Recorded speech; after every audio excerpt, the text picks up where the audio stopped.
اتكلم اكتر عن المنهج انا بتاع الكوتشنج المالي خاصه، ورشيد عموما فكرته قايمه على كونسبت الثقافه العربيه بالاساس.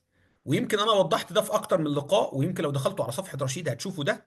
فكره ان احنا بنرفض مصطلحات وبعض الكتب اللي موجوده من بره غير مطابقه لثقافتنا، فبالتالي احنا نقطه انطلاقنا مختلفه شويه. طيب زي ايه؟ يعني مثلا اكبر مثال شهير بنتكلم فيه ويمكن الناس حضرت معايا الفرق ما بينهم، فكره الذكاء المالي. احنا ما عندناش ذكاء مالي، احنا عندنا رشد مالي. فاحنا ده الاساس اللي قايم عليه فكره الفاينانس عندنا، ان في اختلاف ما بيننا وبين بره.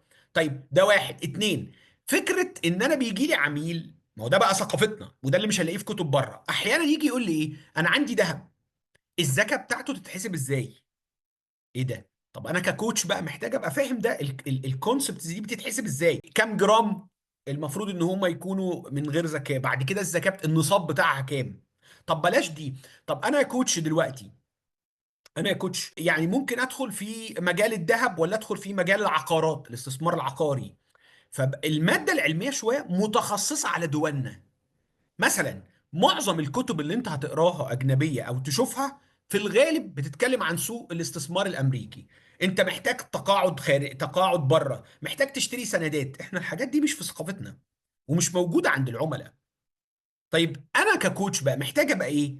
ابقى فاهم ايه اللي موجود عندنا ومن مجتمعاتنا اصلا.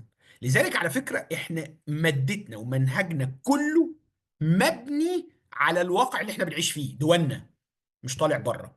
وان كان في جزء هتشوفوه دلوقتي بيخلي الكوتش يبدا يشغل دماغه وينتقد الحاجات اللي بره. انت بتقرا معانا الكتب اللي بره وتبدا تشوف، يعني مثلا كتاب زي سيكولوجيا المال مثلا، انا دلوقتي قرأناه.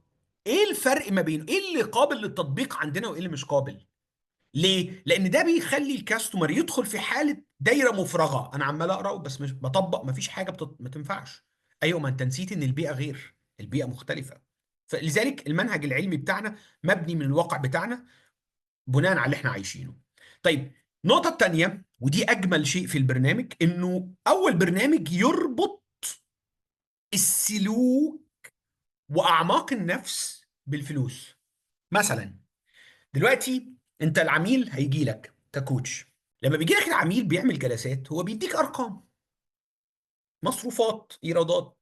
انت ازاي تقدر تستخرج من الارقام دي المشكله او السلوك اللي فيه مشكله ومحتاج يتعدل؟ وايه علاقته السلوك النفسي، او تقدر تقول ايه علاقته بالجانب النفسي اللي موجود عنده؟ طيب هو ليه الصرف في الجانب ده متكرر؟ طب هو الصرف ده ضمن الحد الطبيعي ولا في شيء محتاج يتغير؟ طب هي ايه الامراض الماليه اللي ممكن تصيب الناس وازاي يتعالج منها؟ طب هو ازاي يرتب المال ده في حياته شكله ايه؟ كل ده احنا بنقوله في البروجرام وبنغوص فيه بالعمق كمان، لدرجه ان احنا بنتكلم على الامراض الماليه وعلاقتها. طب وازاي انا ككوتش اتعامل ازاي؟ ايه الاسئله اللي اقولها؟ فدي نقطه بيبقوا تدريب مباشر بفضل من الله. البرنامج متغطى من اكتر من كوتش وهتشوفه دلوقتي.